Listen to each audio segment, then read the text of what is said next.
Hello! Welcome to 2019. We are back. No, we did not fall off the face of the earth. I was, what do I call myself? Do I call myself a boss? Because I'm not really a boss. I don't know. What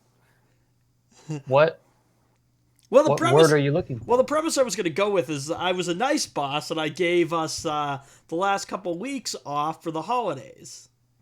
My, how merciful. Well, you had stuff going on, like, during Christmas, and then New Year's, I think you also had stuff going on, didn't you? Yep. So, Not and really in between, but those 2 days. right, right, Those right. those And days, like I was like, you know what? Let's just take some time off. Let's call it good. We'll regroup in 2019. So the plan for this year is to hope we make some more content. I might have some ideas. It'd be cool if like we did maybe some more live streaming stuff. I don't know. I think I've talked to you about this in the past before, but like you just I don't know, playing a video game or something and adding some commentary or whatever. I don't know. So maybe that's something you could do. I don't know. We'll figure things out. But I'd like to produce some more content in 2019 and be a little bit more aggressive about it. So, but we're up to like 249 some subscribers, I think now, which is crazy. I didn't think we were ever going to get that far when we started this venture. I figured 249. I figured we'd be Look at sitting at us. like 30 still. So, anyways, but how were the holidays for you, Zach? A little crazy, but fine, I guess. A little crazy. What Too was? much stuff happens. Ooh. You're not a big people person, are you? I just, gosh, it's so nuts. I have an interesting question. Okay, so let's Okay. say that this venture actually like blew up somehow or Say that whatever. all the time. I know, You begin your questions with things like that. But I know. sure. But What do okay, you got? let's say that actually happened, right? Appearances, things like that. How would you do around a large crowd of people, but a large crowd of people that were like more, shall we say, techies? I don't know. Because like the average like kind of like non-technical person, like you kind of get fed up with them pretty quickly, but I feel like you do better around a group of like techie people because at least you'd have something in common with them. Know what I mean? Maybe. I don't know. So anyway, I'm just curious. I wonder how that would work with you. I actually have no idea. You're not like the biggest people person in the world, but like it's different when there's like tech involved with it too. So I don't know. Would you ever like go to a LAN or something like that? Like a LAN party? Maybe. Maybe. So, okay. What if we would you go to CES if you could? Yeah, I would probably. Okay. That'd be kind of fun. I would love to go to CES. That'd be interesting. Anyway, what was I gonna say? Oh, anything? Did you get anything? Any goodies for Christmas or anything like that?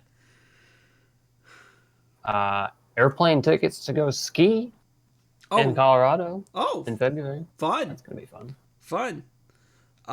We should. I still think that would be kind of a fun idea to go up to like the Alps or something like that. All three of us and go have some fun. I don't know.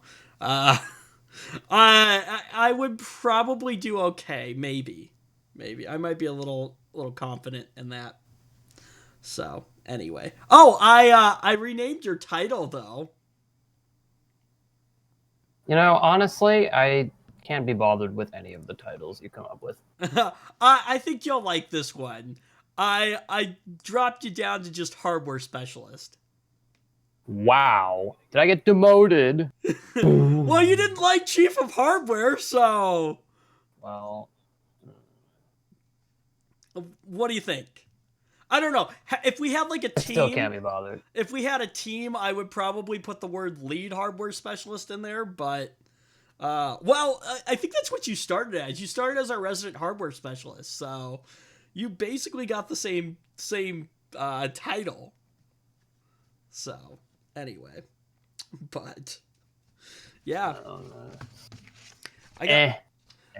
So the coolest piece of tech I got for Christmas was like a $50 gift card for Best Buy that I'm not quite sure what I'm going to do with yet. So, anyways, but yeah. All right. Well, let's tech talk. Let's talk tech. This is going to be a great show. I already can't talk. So yeah. We're going to go back for a few weeks, or back to last, or a couple weeks ago. This was back in 2018, December 28th, 2018. Did you hear about how CenturyLink had a massive data outage? Or service outage? Nope, I didn't, actually. Yeah, they had a massive service outage. And the only reason we're still talking about it is because it actually affected 911 operations. I do believe they are a trash provider. So, if I remember correctly, they suck. Yeah, so a nationwide outage knocked out 911 voice calls in part of the U.S. a couple weeks ago. And it affected everything from Verizon mobile data to ATM withdrawals, lottery drawings, and hospital patient records. Whoops. The downtime began Thursday and stretched on for more than 24 hours. Not ideal. Of course, it not only affected like the 911 operations and stuff like that, but it also affected residential residential customers as well. Well, residential and commercial customers. So, not a great deal here. And Mr. Ajit Pai, who we all love, announced Friday that such a delay is unacceptable. Which, okay, right. I agree with him on this. Right? Thanks to him for that. That's what I was thinking. Okay, now, we'll get into a discussion here in a minute, but I think you already kind of know where I might be going on this, don't you? Something, if the networks were better, we would not have this, blah, blah, blah, blah. Something, net neutrality, something, it's not a thing, something, ISPs can do whatever they want. I don't know if that's actually what happened here, but that'll be. Let's get through the rest of this, and then we can start the discussion on that. But yeah. So the commission is investigating the outage and reports people getting a busy signal when calling 911. Now, CenturyLink has provided few specifics on the problem. Of course, they have. We don't know what happened. And the company first acknowledged a service disruption Thursday morning.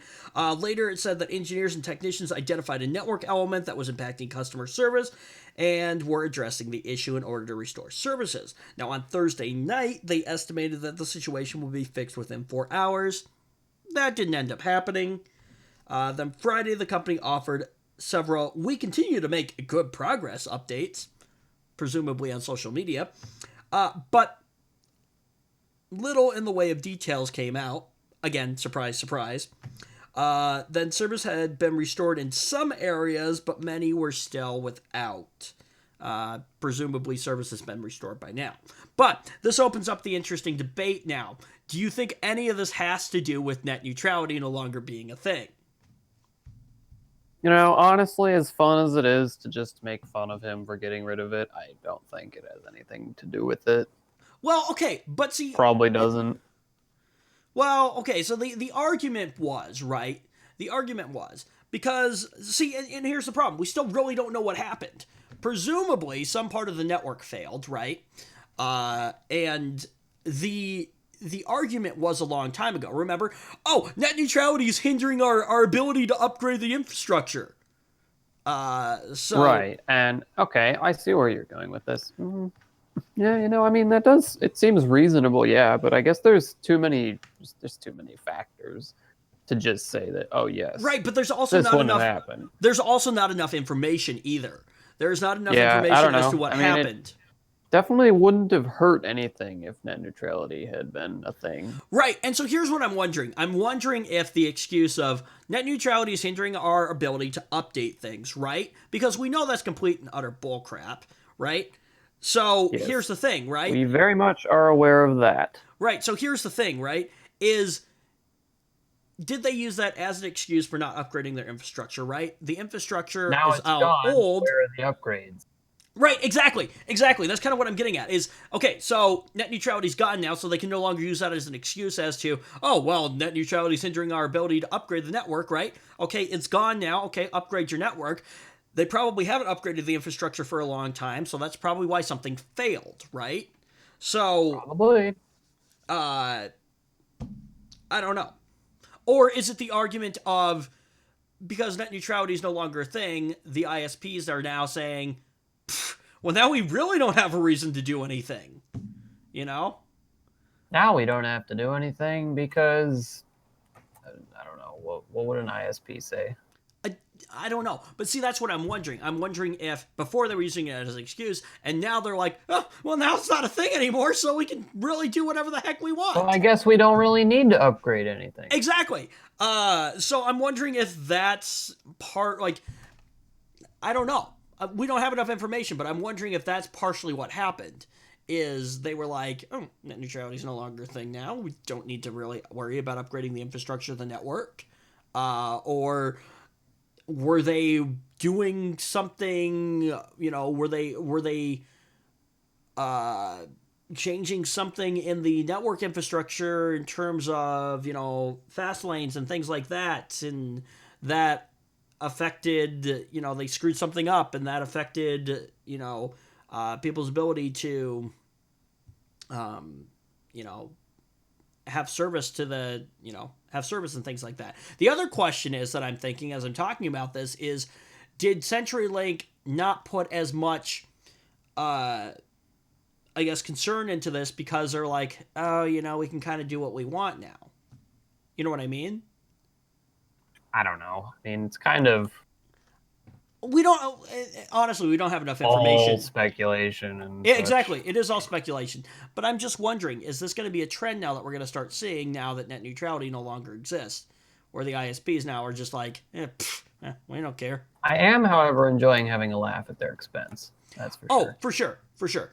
But this is completely and utterly unacceptable. Although I am slightly concerned that apparently the entire, okay, maybe not the entire, but like a large majority of the 911 operations relies how heavily on the internet as a backbone. So, well, maybe not even the internet, because I don't know. The CenturyLink probably CenturyLink's also CenturyLink provides phone service as well, don't they? See, that's what I'm wondering. That's what I'm thinking now. So, but phone and internet should be separate, shouldn't they? Because no, I feel like they are, but honestly, there's no reason they would really need to be. Right. Now, especially if you're using fiber nowadays, you can carry the same signal over a fiber cable. You can carry, fiber just has silly amounts of bandwidth. Exactly. So, a little voice traffic isn't really going to do anything. Exactly. Yeah. A little voice traffic, not at all. It also doesn't, it also makes getting internet to your house awesome, too. Yes. It sure does. Like some of us have.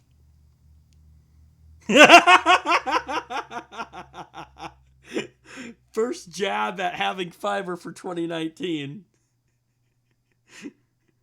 Zach is sitting quietly now because he's upset.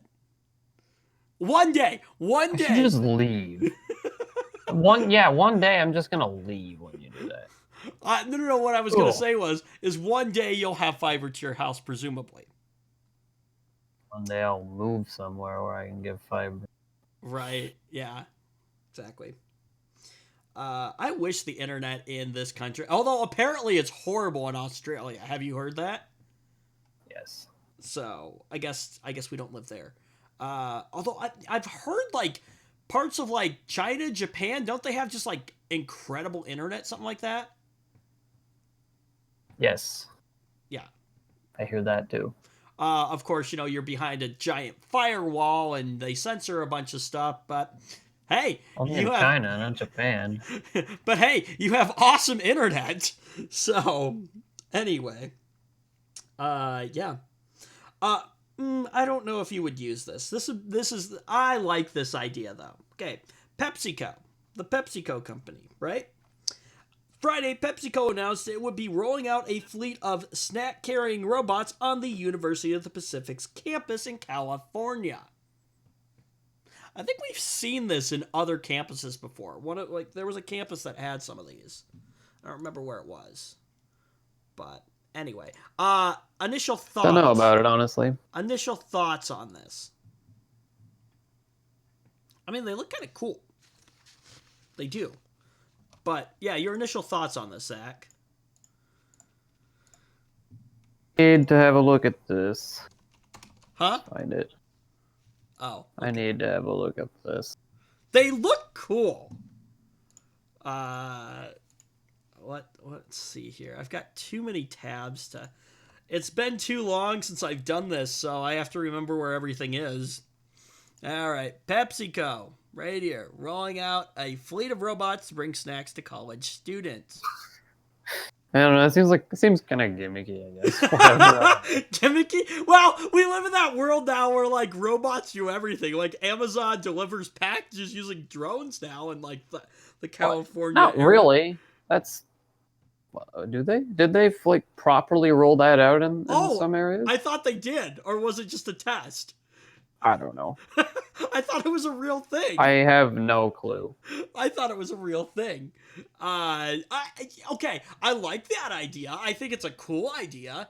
Like California, Seattle, like in those areas, like Amazon does a lot of cool stuff in those areas, for sure. But anyway, yeah. You say they kind of look gimmicky. Yes. Okay, I think they look cool. But anyway,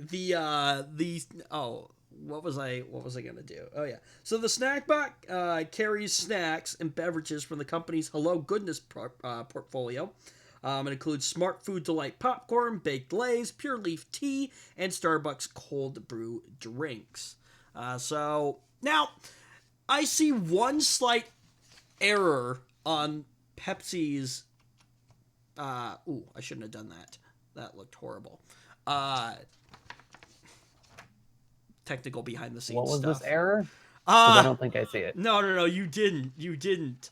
So what I did was I put us up in the top and bottom double box with the web browser in there, right? And then I went back to the double box, right? Well, when I switched between them, I faded instead of just cutting.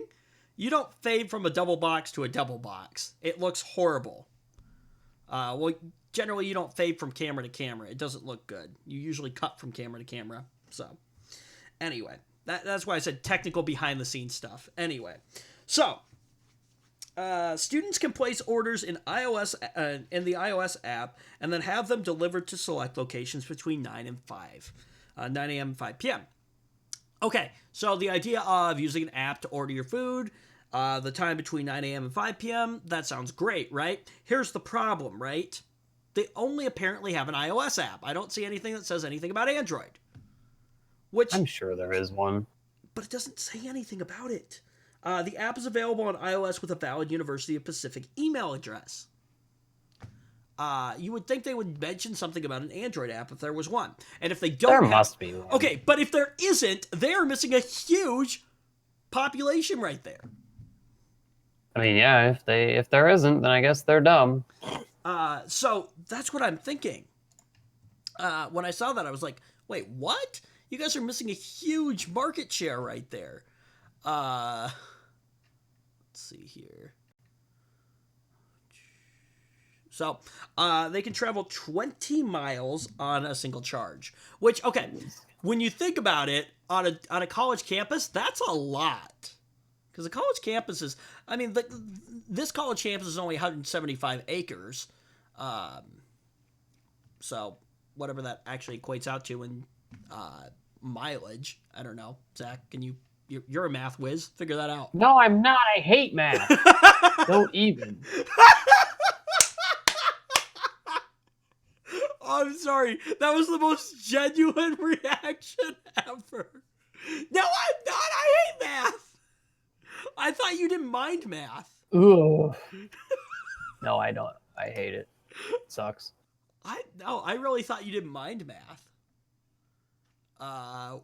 Okay. Besides computer class, because obviously, what was your favorite subject in high school? Well, way to take away the only answer I have. My God.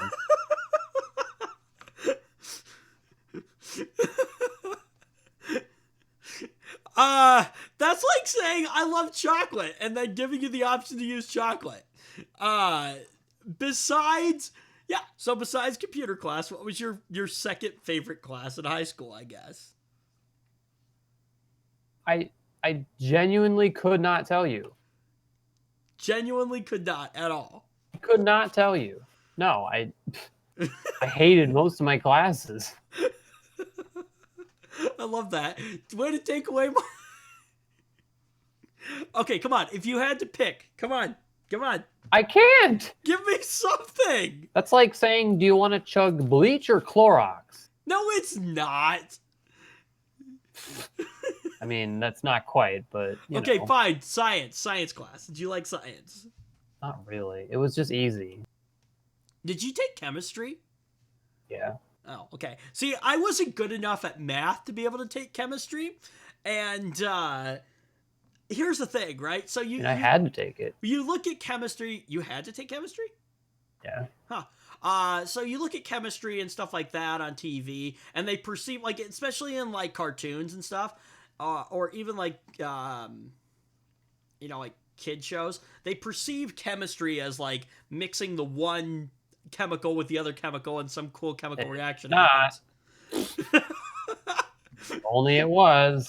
That is not how that works, and to be completely honest, you wouldn't want to just start mixing random chemicals with each other. That's a recipe for disaster. But that's what I perceived chemistry as being. I was like, oh, that's cool. Then you find out chemistry is mostly math, and you're like, oh, well, that's boring. So, I know you didn't like English class, did you? No. Let's see. You were one of those that you hated physical education. You hated that it was a required class, didn't you? I had to take it till senior year. It's useless class. I don't remember if I had to take physical education in senior year or not. I think I did. But it was every other day. And actually, what they made us do in order for us to graduate, we had to pass a CPR class. I didn't have to. Yeah. Did you, and that was the other thing. When I got into middle school, like every like other year or something like that, I think dance was like a required part of like physical education. Was that true in your school? No. Yeah. We started with square dancing in middle school. And then when we got into high school, we did like ballroom dancing. That sounds horrendous. It was okay. Let's see. Although I think the stupidest thing that we did in like physical education, we had to take tests over things. Like we would do like flag football, and then we had like a test on like football, and then we'd have like a unit on like badminton, and then we'd have to take a test on badminton. I thought that was the stupidest thing ever. If it weren't for the test, I would have totally gotten straight A's in physical education. But anyways, Berkeley was where they had this idea before, though, these rolling robot things.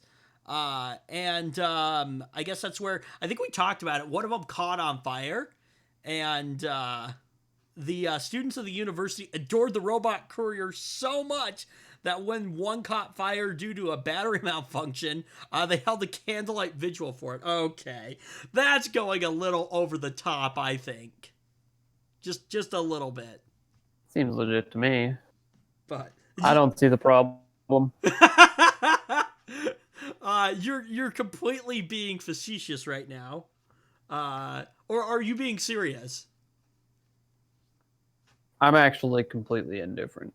Oh, It okay. might be funny, I suppose, to do it. Anyway, these things have headlights and a camera, presumably so they can figure out where they're going and they don't run into things. And then once the thing gets to your location, there's designated like drop-off spots, I guess. So you probably pick one. The thing drives to it with your order, and then you open up the lid, you grab your order, and bada bing, bada boom, you're good to go. So, anyways, I mean, kind of a cool idea. Kind of a cool idea. I don't know. Is it the future? Maybe. So. I think they have like a self-driving. I think we talked about it. There's like a self-driving. I think it was a test thing, but like Pizza Hut have like a self-driving car that like would drive to your house, and then you just open the thing up and you like took your pizza out, and then the thing drove away. See, here's the thing. Okay. Somebody's going to figure out how to steal from it, and then that's going to be it. Right. Right. So, well, I don't know. There might be some kind of like, the app has some kind of token and. Well, I mean, there's not going to be a person with it. So somebody is. Like, it is just a matter of time before somebody figures out how to steal from it. Well, no. I'm wondering if they have a decent lock system on it. Okay, fine. If you really want to get into something, you can get into something. But I'm guessing the lid locks, and then I would hope or imagine that like your phone has some kind of token associated with it, so that like there's like an open button on it. Yeah, so but what if you use like a burner phone number, like a Google number or something like that? I don't know. No. I'm sure it's in the app itself. You know what I mean? So the thing drives to the designated. What if you download the app in a virtualized environment? Right, but I'm saying feed it some junk information and order. Okay, fine. Here's the problem with technology. If you want to circumvent it, you can probably circumvent it somehow. That's what I'm saying. I'm saying it's just going to be a matter of time before somebody does, and then it's just going to. Right, for sure. For sure. So, your mic's a little loud. I'm going to turn you down just a little bit. All right. Well, time for our favorite part of the show.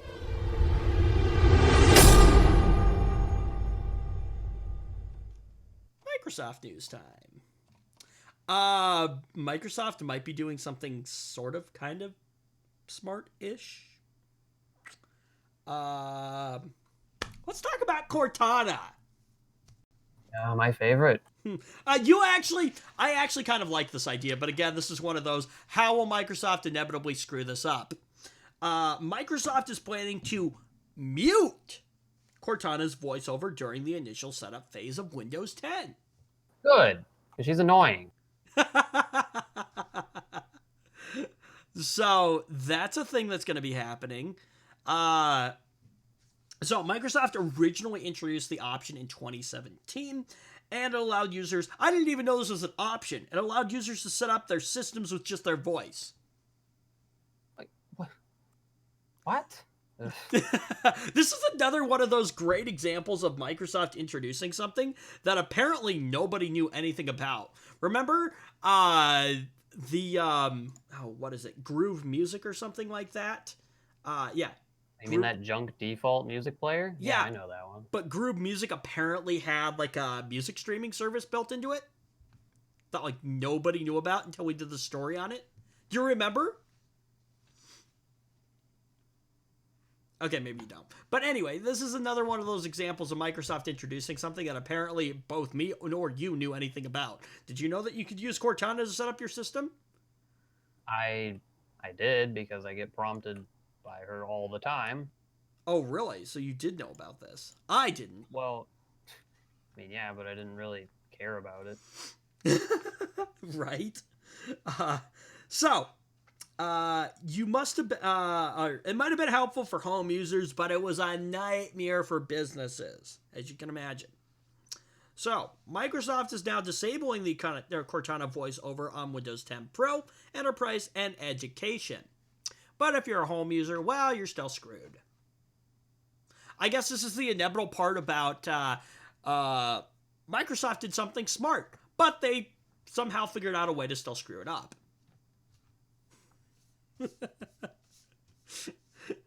So I guess that might be where the screw up is. There is the. It doesn't matter to me. I don't use the home edition of Windows 10. I use a Pro edition. So, what edition are you sitting on, Zach? Home. Oh, are you really? What?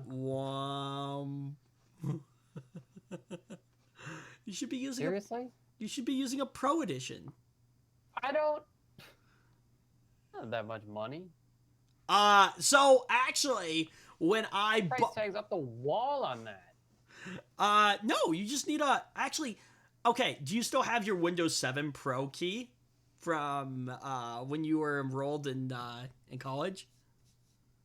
Maybe, I don't know. Okay, if you do, you can use that to activate the Pro edition of Windows 10.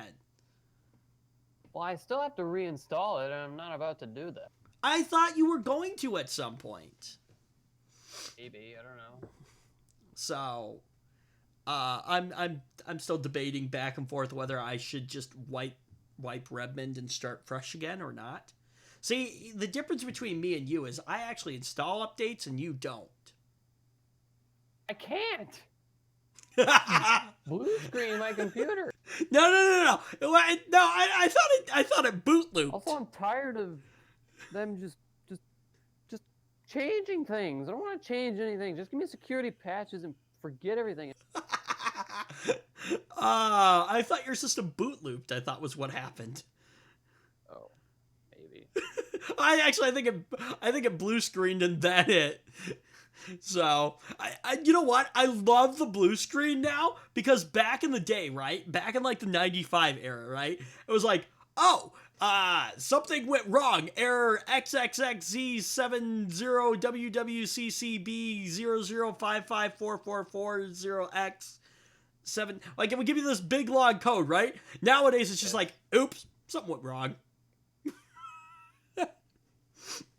Like, it doesn't really give you much information anymore, which is horrible because back in like the XP95 era, you could just take that error code, throw it into like another computer that was working in Google and be like, oh, that's what the problem is. But yeah, now the blue screen is just like, oops, something went wrong. So, I did see something I'd never seen before like a month ago. I think I witnessed a kernel panic on a Mac,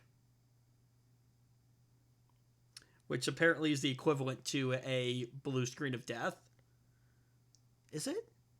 Yep. Yeah. Well, so we were working on this guy's laptop, and I was trying to get it up and running. Turns out it was a bad hard drive. Anyway, so trying to get it up and running, and I was just like, oh, whoa, I've never seen that before. It was like something panic, and I was like, oh, it must be a kernel panic then. So, yeah.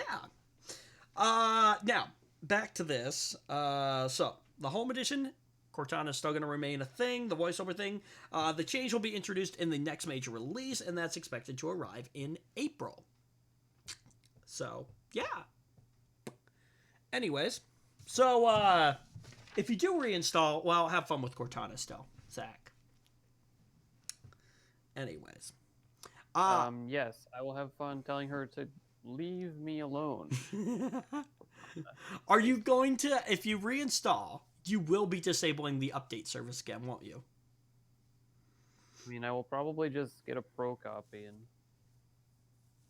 do it that way. Right, but you're still going to have the update service turned on by default. No, because I like to tell my computer when it should reboot. Exactly. And not Microsoft. Exactly, that's what I'm saying. So when you reinstall, you will be disabling the update service, won't you? There's also an edition of Windows that's meant to only receive security updates used for like hospitals and such, and I may try to get my hands on a copy of that. I think, I wonder... I'm sure they don't want me to do that, though. Well, I don't know. I think the Enterprise Edition might allow you to bypass that. I think it does. Anyways, so... Couldn't tell you. Let's talk about Apple, because you love to talk about Apple. This is interesting. Let me first and foremost start off by saying that the iPhone 8 is a stupid phone, and I hate it. Why is it stupid? I don't even know about it. Well, so I've in my new job I do device repair, cell phones, and I have opened up. I've done a screen repair on like 3 8 pluses, and every single time something has gone wrong. Usually it's the home button not functioning correctly after the device is put back together. Now, to my credit, I have never, knock on wood, I have not broken a home button yet, which is good. You break the home button, you're screwed. But typically what ends up happening is like the extender cable that goes under the screen and goes up to the actual board, or something like that.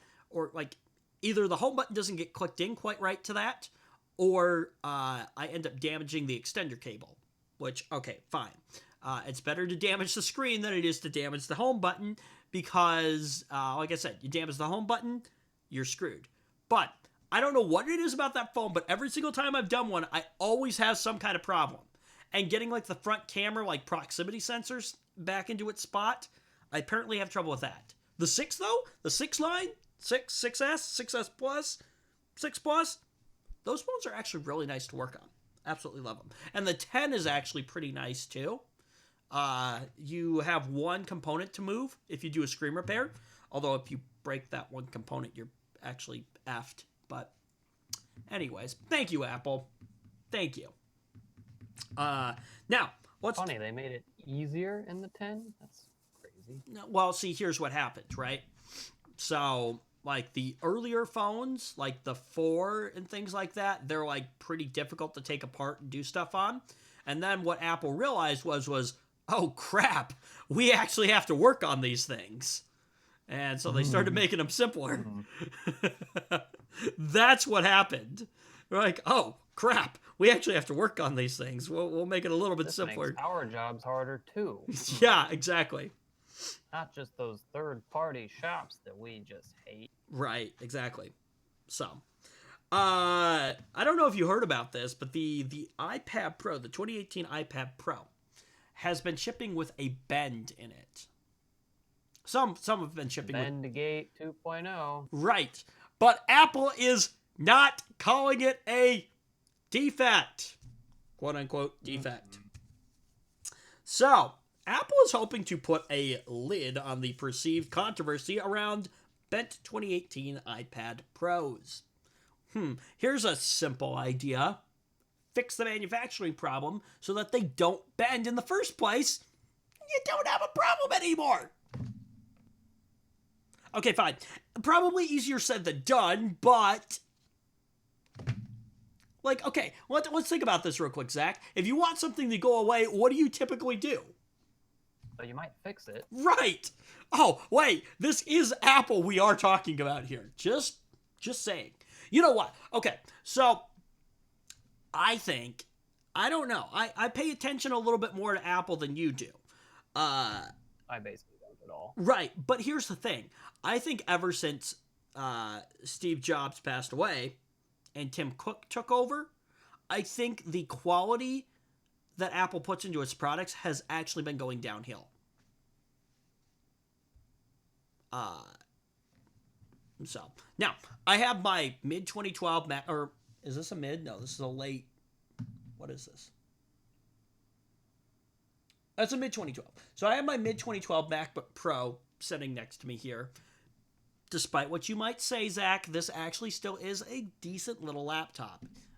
It served me well. It still continues to serve me well with an SSD in it. Not the greatest specs in the world. You know, we're looking at an i5 processor. I don't know what gen that is. 8 gigs of RAM. Zach's sitting over there like, ooh. Go ahead. This is the part where you make fun of me now. Nice MacBook, you plebeian.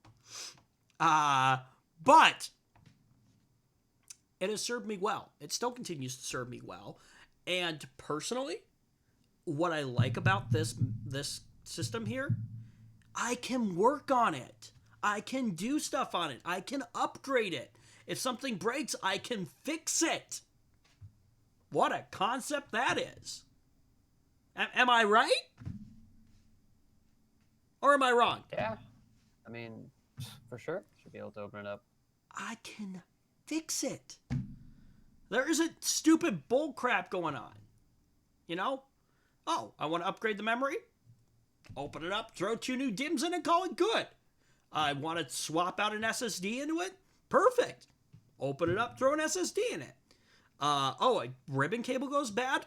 Pick up a ribbon cable, put it in, and it works. It's a different concept. And that's personally why I still like this laptop. But with a lot of the bull crap that I really want to say a different word, but I'm not going to swear. With all the bull crap that Apple has been pulling recently, no, I am completely over this company now. And I'm hoping other people are too. The shame it's not just them. Right, but I think Apple is definitely, for sure, maybe one of the Samsung worst. Are also kind of Nazis about their repair policy. Really? I don't think so. I think they're kind of going that route at least. I don't think they are. We work on a lot of Samsung devices, and they're actually really, really easy to work on. All right, I meant to say like with regards to like if you touch something, your warranty and all that. Oh, okay, but that's been a thing with companies for years. Any company's kind of like that. Oh, you open up the device. I wish I could cite a specific example, but I just remember seeing something that made me go, wow, that's a lot like Apple. That sucks. Okay, fine. Maybe I'm thinking of something different. I don't know. Right. We did talk about how Samsung is going to be like not allowing free wallpapers to be used for more than like a couple days or something like that, or a week. I don't remember. Did they really do that? I don't know. But anyway, it doesn't matter to me because I imagine being so stupid that you think that's a good idea. Yeah. Anyway, but I think in terms of device repairability, I don't think they're doing a lot of that stuff, at least not from what I've seen. And really, okay. Good. I'm glad to be incorrect. The hardest part about working on Samsung devices, really, is typically getting the back glass off of them. It's a bit of a process, and if you don't do it right, getting the back glass off, it goes one of two ways. It either goes really, really well, or it goes really, really bad. You either get it off in one piece without breaking it, or you get it off in maybe one piece, but you got a crack in it. So, then you're screwed. Not necessarily. You can put it back on, but you got a giant crack. Like I am actually like, I am terrified when like if I keep my S9 long enough and I have to put a new battery in it, I am terrified of taking the back glass off. By that point, though, I should be pretty good at it. I should have a lot of experience under my belt, hopefully by that point. The thing is, though, right? So this has a fingerprint sensor on the back, right? The fingerprint sensor on the Samsung, right? If it goes bad, apparently you can just swap it out, and it works.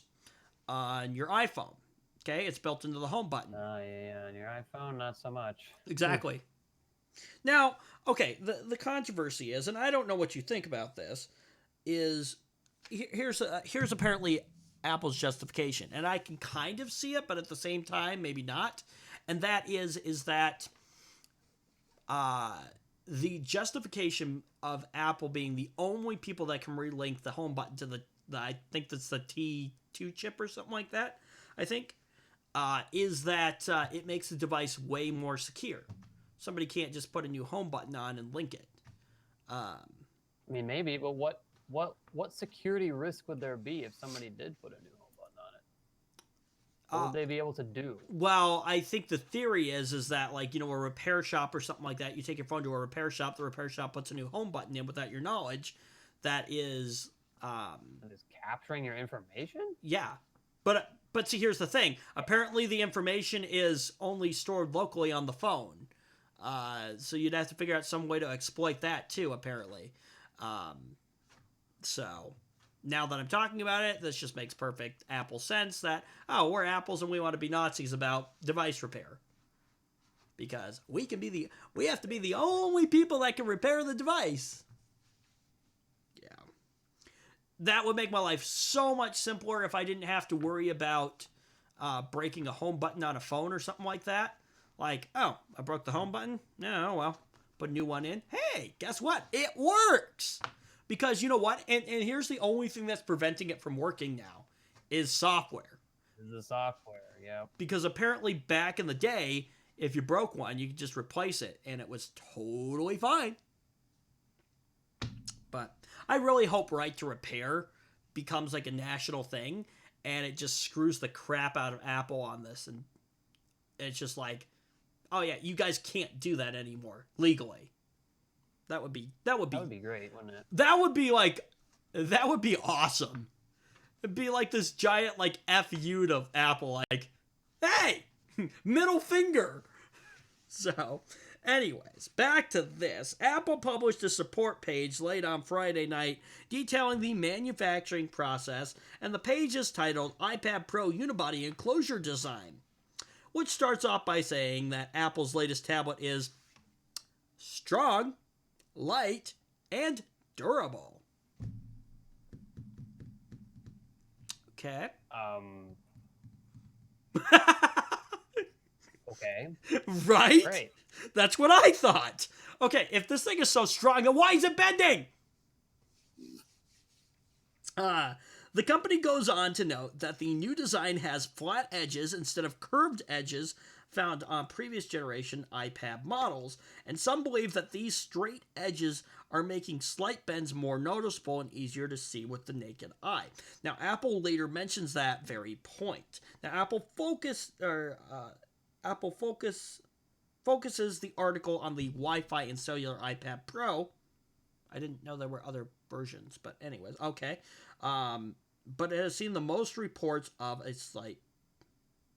Oh, apparently those have seen the most reports of slight bend, almost always at the antenna line at the top edge of the device. Now, any slight bends are a result of the iPad Pro's manufacturing and cooling process.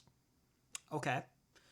Metal does expand and contract, I think, when it gets warm and cold, so that, I guess, makes sense. Now, Apple doesn't provide a visual example. They say it's a 400 micron deviant, apparently. So, like, if it's more than 400 microns of a bend, whatever the hell that means, then it's considered to be a defect. But anything under that is not a defect. Again, whatever the hell that means. And it's just a unit of measurement. Right, but Apple doesn't give... Quite small. Right, but Apple doesn't give any... Big. That actually is. Huh? What'd you say? I only know that a micron is quite small. But Apple doesn't give any examples of what this looks like. Convenient. Yeah, that would be nice for sure. Convenient. And Apple's adamant that a bend within spec will not compromise the device. Therefore, they are saying it is not a quote-unquote defect. Okay.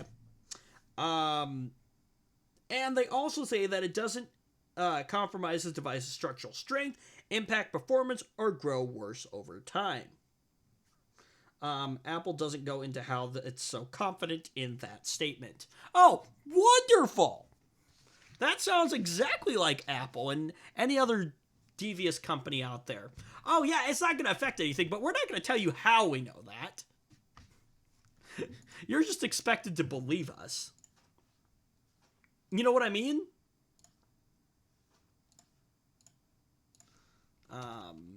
Let's take a look at this real quick here. And I'm also curious. Let's see here. So here is okay, yeah. So the edges are way more flat, but here's a picture of it right here, where you can clearly see that there's a slight bend in it here. I don't know if this is gonna work. Oops. Oh, that's cool. I didn't know it did that. Here you go, Zach. Maybe. Yeah. There we go. Yeah, you can see the slight bend in there. I don't know if that's an example of like an extreme bend or if that's the actual like the 400 micron bend that they're talking about. But anyways, yeah. Regardless, though, right? If you're spending, and that's the other question, is how much are you spending on iPad Pro now? Quite a bit, probably. Because here's the thing, right? If you're spending, okay, the iPad Pro, right? I'm gonna guess it's the new iPad Pro. Meet the new iPad Pro, right?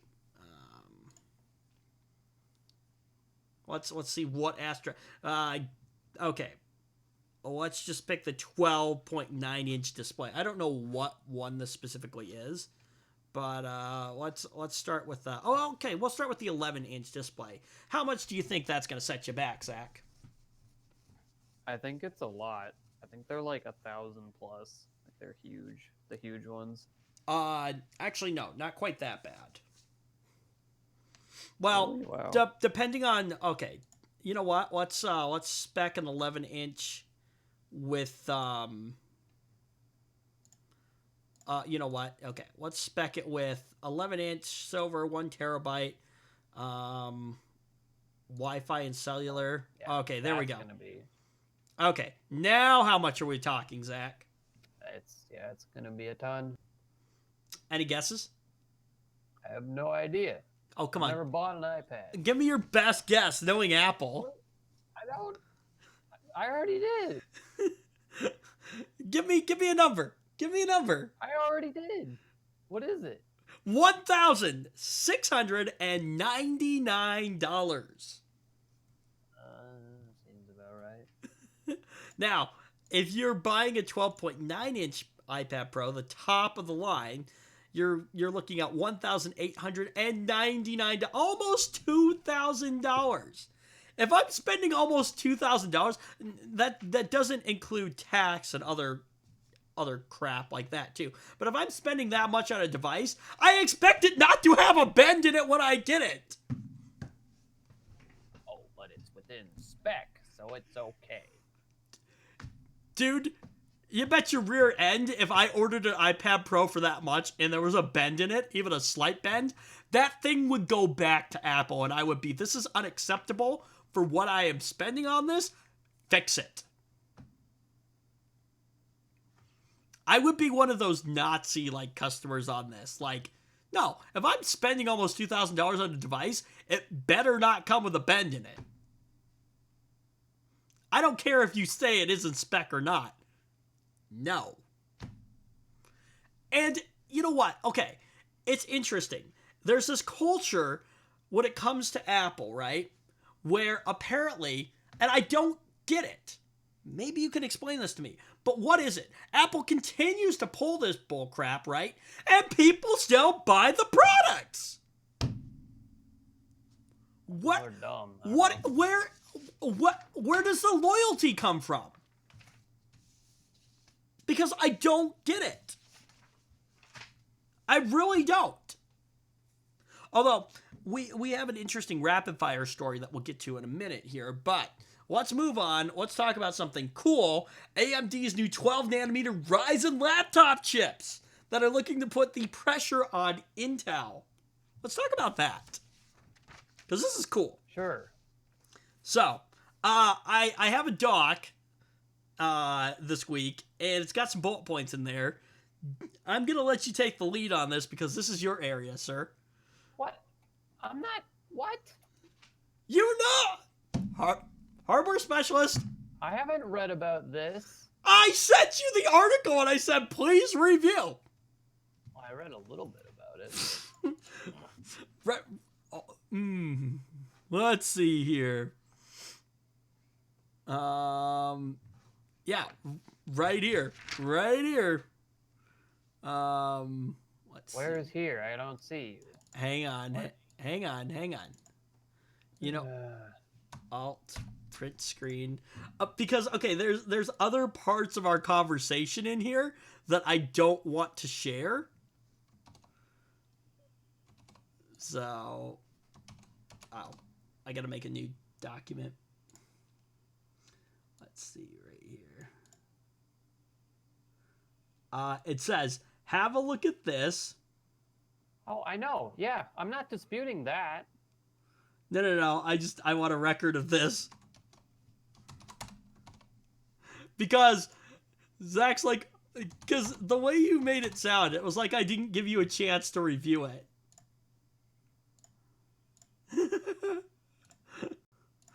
There we go. Okay. Right here, people. Let's get rid of that. Let's open that. Let's do that. There. Right there. Okay? Have a look at this that I sent you the link, right? Please review for show. I sent that to you at 5:02. We start the show at 5:30. You had plenty of time. Just say. I was busy. Busy or quote unquote busy? What were you? I was busy. Busy? I was busy enjoying my day off. That's what I was doing. You know we do a show on Sunday. Mm-hmm. Oh my goodness, sir. Anyways, all right. Well, Yes, I did examine the specs. That's about all I did. Oh, well, that's okay. But see, this is the exact reason why But I I gave don't you. remember them off the top of my head. Well, I'll yeah. have to look at it again. Well, no. Open up that document that I sent you. It's got all the bullet points in it. That was the point behind it. The article. Oh my god. Huh? I have the article. This is what I have in Oh, front of me. well, I have an article. Well, you can look at the article, but I basically took the entire article and put it into a bullet point thing, so you could you had a little bit easier time going through it. That was the point behind that. I don't need an easier time of it, really. Oh, okay. Well, anyways, but yeah, so AMD is pushing its Ryzen lineup of processors for a few. Has been pushing its Ryzen processors for a few years now. We're both pretty intrigued by them, aren't we? Yep. Well, oh, excuse me. What am I sitting on? 2700X, right? Is that what I have? Yeah, 2700X. I don't know. You tell me. Yes, What do you have? it's a 2700X, 8 core, 16 threads, and it's a beast. You kind of said that like a question. Yeah, because you're the one who picked things out for me for the most part. What? You expect me to know what you have in your computer and you don't? Yes, you're the hardware No, I specialist. don't know. No. You're hardware, I'm software, remember? That's not. So? Anyway, the company is looking to put pressure on Intel's seemingly unbeatable hold on the chip landscape. CES 2019, AMD unveiled its second generation of Ryzen laptop chips, which look to jump ahead of Intel's 14-nanometer roadblock. Okay, please, let's talk about this real quick here. Why is Intel having such a hard time getting past 14-nanometer when apparently AMD is having no problem? At 14 nanometer, they're having a hard time? No. They're having a hard time getting past 14 nanometer. I don't know. A lot of it's because I believe they've had a lot of issues with 10 nanometer. I see. But yeah, they're going to be offering some of the first 12 nanometer processors on the market. AMD is launching a news lineup of Ryzen 3, Ryzen 5, and Ryzen 7 chips across both the 15-watt U series and 35-watt H series lineup, almost all of which are built off of the company's new 12 nanometer Zen Plus architecture. All right, Zach, here you go. Enjoy. What do you want me to do? I want you to talk about these things. Talk about what? The new chips. Okay. Well, let's see. H series. These are laptop CPUs, man. Did you... Apparently, Zach wasn't listening to me when I introduced this. AMD's new 12-nanometer Ryzen laptop chips look to put pressure on Intel. Oh, you did say laptop chips. Yeah, that's what this article says that I wasn't really prepared for. Again! You're expecting me to just present this, and it's Right! throwing me for a Okay, hold on. I don't normally do this, and I hate it, and it's And this is exactly why I try to make this as easy as possible for you. This is why there's a document with bullet points in it. This is why I sent you the information ahead of the show. It's not like I just sprung it on you and was like, oh yeah, by the way, Zach, here's an article that you haven't had any chance to look over. Like, you should know by now that anything usually hardware related like this, I'm gonna let you talk about because Yeah, you know. I always hate it because it's awkward. Right, but you know way and it more. Never goes well. It never, yeah, because you don't prepare enough. Well, it's easy for you. It's easy for you to present. Why? Because You're you. Well, okay, fine. One, yes, but Forget it. This is just a disaster. Forget it. What is it? They're adding 2 new chips. Ryzen 7 3750H, 4 cores, 8 threads, base speed 2.3 up to 4. And the Ryzen 5 3550H, 4 core, 8 thread, lower base, lower boost, 2.1, 3. Less onboard GPU cores as well. 8 cores versus 10. Those are not cores, they're units. They're not quite, forget what they term them, but they're not cores. Wait. Anyway. What? They're not cores? No, it says GPU cores, but they're not. They're not like the kind that you're thinking when you say a graphics card it has this many. In NVIDIA's case, you might say it has this many CUDA cores or stream processors or whatever. Oh, okay. Okay. But yes. Okay. So that's what we got for the H series. Okay. Then there's a 15-watt U series lineup, which is getting 4 chips: the Ryzen 7 3700U and the Ryzen 5 3500U, which are nearly identical. 15 watts. It's not bad. Which are nearly identical to their 8 series counterparts aside from the name and lower price. Power. Lower power. Then there's also a pair... those are 35 watts. Oh, okay. So the 8 series is the 35 watt, the U series is the 15 watt. I'm a little unimpressed. 4 cores? Been there forever. Yeah. Okay, but they are low power laptop chips. Well, yes, but although you're thinking maybe like 8 cores, aren't you? Gosh, like Intel's doing 6, aren't they? I don't know. I don't know what Intel's lineup is. I'm fairly sure they're doing 6 in laptops. I don't know. I feel like they should be able to do 8. Maybe not at this power envelope though. But I would be intrigued to see like a Ryzen gaming laptop, or maybe not even a gaming laptop, but just like a high spec laptop. It doesn't have to have the gaming branding or anything like that, even though they love to put the gaming branding on it. ROG. Oh no, that's Asus, isn't it? What? I was just talking broadly in terms of manufacturers. They love to put the gaming branding on. Oh, okay. Then there's also a pair of Ryzen 3 chips, the Ryzen 3 3300U and the Ryzen 3 3200U. Do you want to go through the specs on those? Didn't we already? No. We just talked about the U's. We talked about the Ryzen 7Us. The Ryzen 7U and the Ryzen 5U, but there's also Ryzen 3Us as well. Oh, I was looking at that already. Yeah. 4 cores, 4 threads. They just have SMT disabled. And they have lower clocks, so 2.1 and 3.5 gigahertz base and boost respectively on the 3300U. And for some reason, they've kept 14 nanometers on the 3200U, which is a base of 2.6 and a boost of 3.5. Wait, 2 cores, 4 threads? Sorry. Wait, what? No, they're 4 cores, 4 threads. They've disabled SMT. No, the 3200U. 14 nanometer architecture, 2 cores, 4 threads. What? Yeah, sorry, I was looking at the other one. What? What? 2 cores, 4 threads? Okay, you're right. I am slightly unimpressed. What are you doing, AMD? You're right. I am slightly unimpressed with this. I'm unimpressed by the core counts. Like, this is silly. What? Why? I guess the hype here Intel is unironically doing very similar things. Like, don't they want to do better?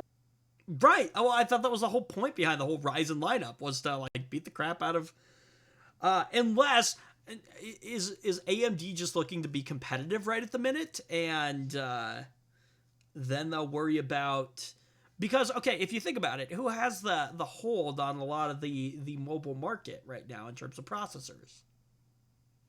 Intel for sure. Intel. But actually, though, there are a lot more Ryzen notebooks floating right now. Oh yeah, I've seen them, and I've actually. They're quite nice. Right, and I've considered picking them up now because it's a Ryzen processor in there.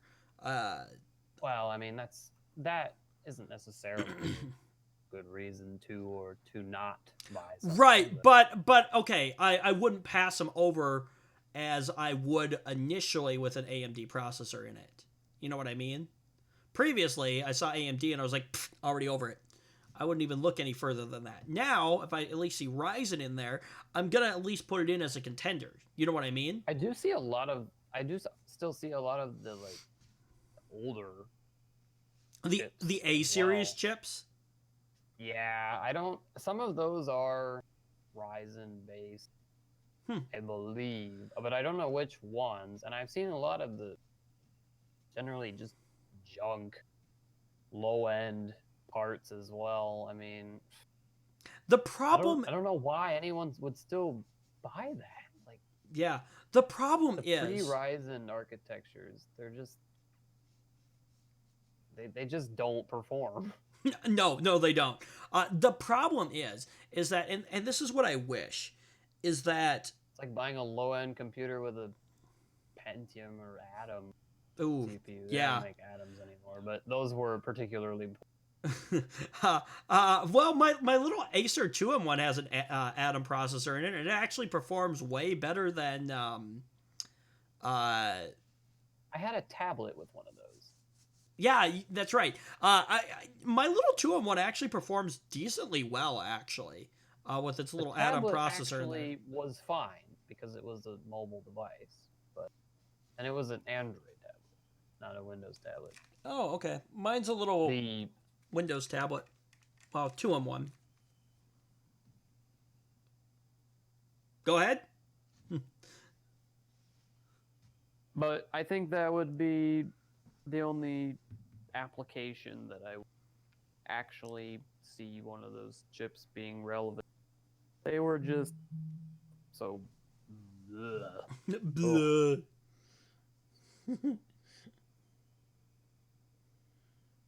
Oh, okay. I love getting text messages during the show. Anyways. Okay. So along with the new Ryzen chips, AMD is also announcing a pair of A-series processors, which are going to be specifically designed for Chromebooks. The A69220C, which is a 2-core, 2-thread processor with a base clock speed of 1.8 gigahertz, 2.7 gigahertz boost, and the A49120C also. What the hell are they doing with these naming schemes? I believe the A series are coming with much better onboard graphics these days. Like, they're actually really okay. Really? Yeah. The 9120C is also a 2-core, 2-thread processor with slightly slower base clock speeds of 1.6 and a boost of 2.7. Neither is quite on par with the Ryzen counterparts, much in the same way that Intel's Pentium chips don't compare to its core lineup. The new chip should start to appear in laptops over the coming months. Okay, let's go back real quick here. Top of the line on these, the Ryzen 7 3700 or 3750H. I'm underwhelmed by the 4 cores and the 8 threads on it. Like, yeah, it just seems like more of the same. Base clock speed of 2.3. Okay. A higher clock speed does not necessarily mean a better processor, does it, right?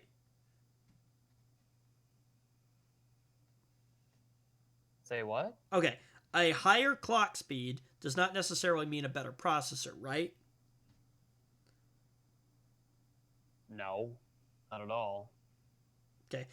Okay. What? And this is where I lack. So, great teaching moment here for everyone. What is important about clock speed, I guess? What makes it a big deal? What makes it not a big deal? What are you looking for? Well, it's not just clock speed. Like, I mean, gosh, while back there was the FX 9590 with 5 whole gigahertz, and it was still a junk CPU because it was hotter than the sun and had very, very significantly less IPC than the competition. Okay. So things to look for: core count, thread count, IPC, clock speed. Well, it's kind of a balance, not necessarily a balance, but like a combination of all three. Okay. So obviously core count and thread count are the most important then? Is that what Generally speaking, well, it also depends on the application. Like you can't gosh, I mean, I don't know. There's just too many factors. Okay. I guess like okay. Some CPUs perform better at some tasks. I guess for the average consumer then, the average consumer walking into a store, let's say Best Buy, okay. right? So it is core and thread count to a point. Like, you maybe up to 4 cores, 8 threads, and at that point you're looking more at clock speed is where you're going to see better performance. But even then, for an average Joe consumer, I didn't even mean to say not like our Joe, just average Joe. But I think our Joe is watching too. The storage, really, I think that the storage is where it counts. The solid state. You put solid state in it, it's going to be right, and they're really going to feel it. Right. Okay. Now, here's the other 2 thing. extra CPU threads. Right. Well, let's talk about this real quick too, because this is cool technology, but I don't know much about it, and it's Optane. Explain Optane to me. I don't really know much about it either. Oh. It uses your RAM. No, it doesn't use your RAM. It uses a high bandwidth memory module to improve performance. So is it So it's kind of like RAM. It's like a gosh, I don't know. It's like a SSD sort of thing, I guess. I don't really know anything about it. It's like a hybrid of SSD and RAM.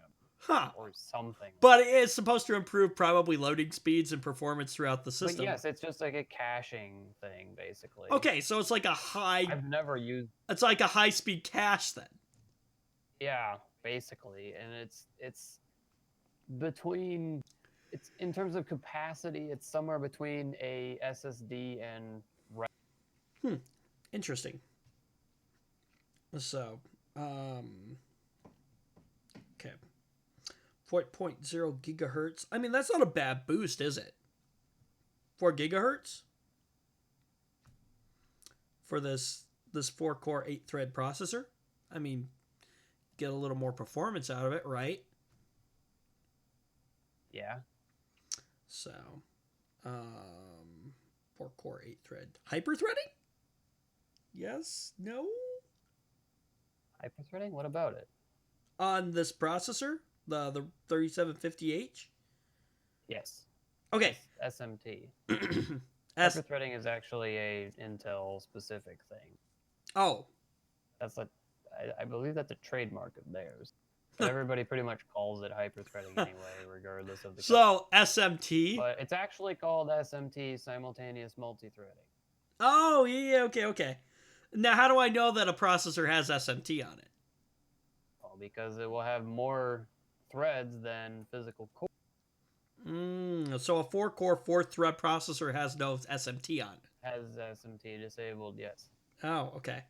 Again, why Intel decided to do that on its new lineup of processors? That's... Don't know. Yeah. They're dumb or something. I'm sure they ran the numbers and they figured that the bad PR would be worth it or something, but what can you do? Right. And this is the interesting thing. The Ryzen 5 3550H is also going to be 4 cores and 8 threads. Okay, so I guess the advantage you're getting out of the 7 is a higher clock speed versus the 5. But you said that doesn't necessarily make a huge difference, right? I mean, it does. It directly translates to more capacity to do work. Okay. So the 3550H is But still a I better would processor. say that it's questionable whether or not that's even going to have an effect for most people in terms of like that processor is already good enough. And you're right. I don't know.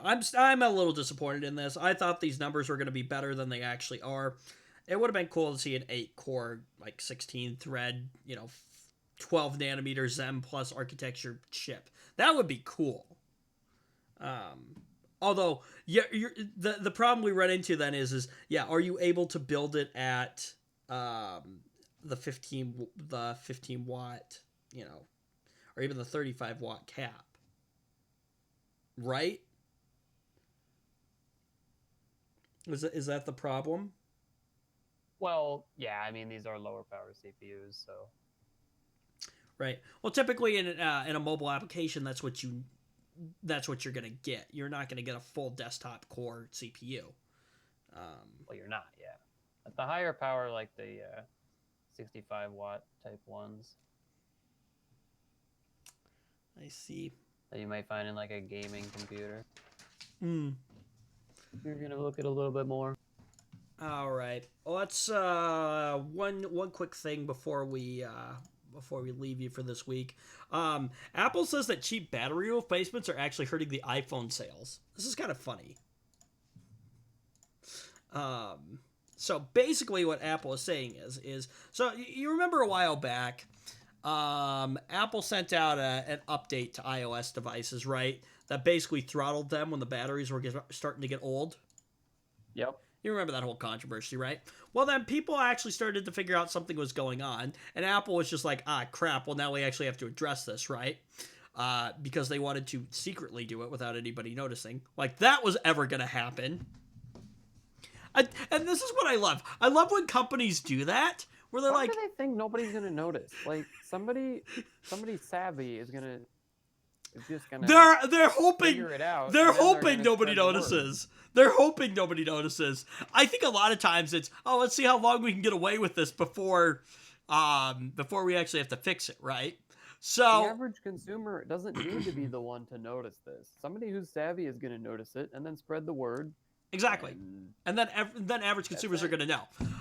Anyways, so last year Apple admitted that it was routing older iPhone models to compete or compensate for degrading batteries that caused the phones to sometimes shut down. I don't know. How do you feel about that? Do you think that's right? Do you think that's wrong?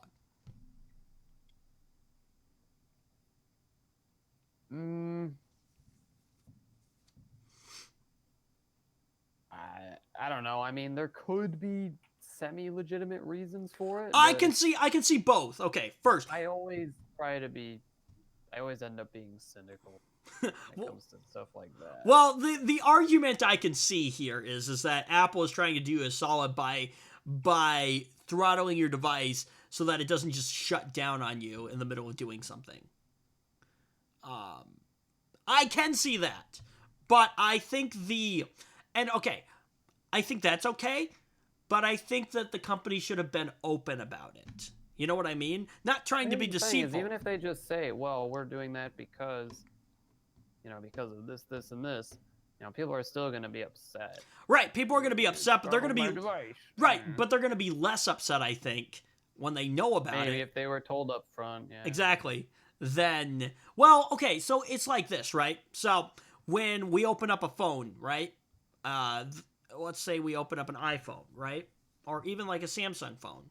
And people, this is what'll happen. People come in, they drop their phone in the water, we'll open it up, we clean it out, right? Well, what we tell people is, because I had this happen the other day, I opened a phone where it had been dropped in the water, and we took a look inside. It actually looked pretty good inside. But anyways, what I told them when I handed it back to them was, we've opened your phone now. You want to be careful about dropping it in water now because we've broken that factory seal. It's no longer going to be waterproof like it was before. But we're being upfront about it. Rather than, here's your phone back. They drop it in the water. They come back. And it's like, oh yeah, by the way, we opened your phone and now it's not as waterproof as it used to be. So, and I think people are generally more accepting of that. This opens up an interesting question real quick here. True or false? If you drop your phone in water, you should put it in a bag of rice. True. False. No. Okay. That's a myth, actually. I have no idea. The problem, Just like there is some truth to it. I know that.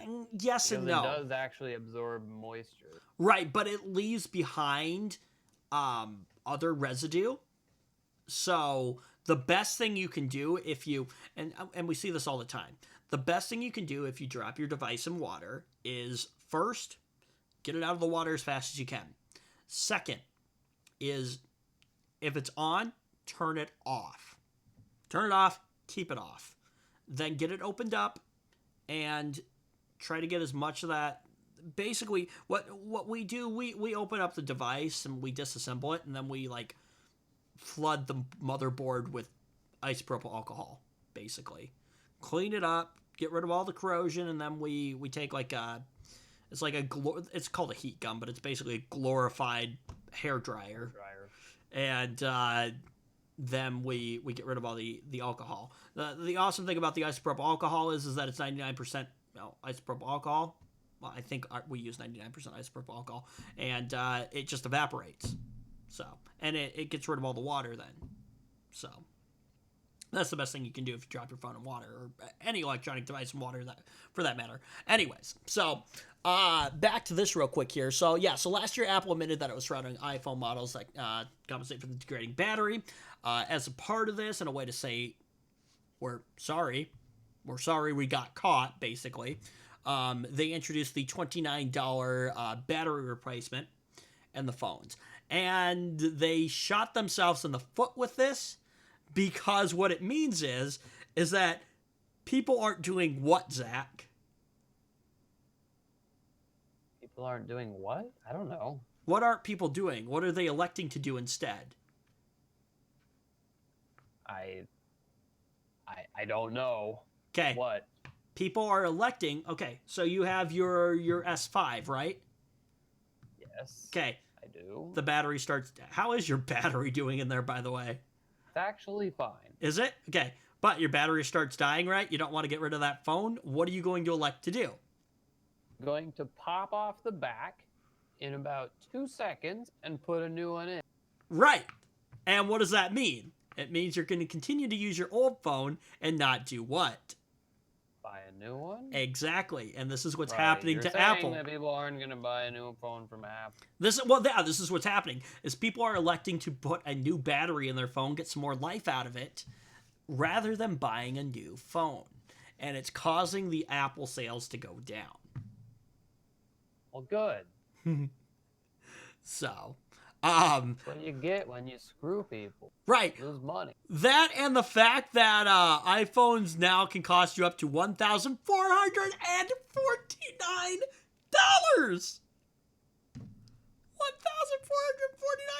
$1,449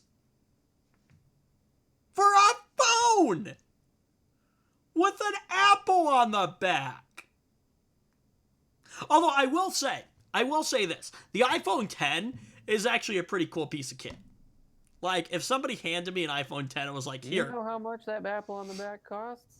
A lot. Right. Let me tell Okay, you. but if somebody handed me an iPhone 10 and said, here's an iPhone 10, enjoy, I would take it. Like, it is a cool phone, I will say that. The problem with it was we had one come in, and that's how I know how easy they are to actually work on.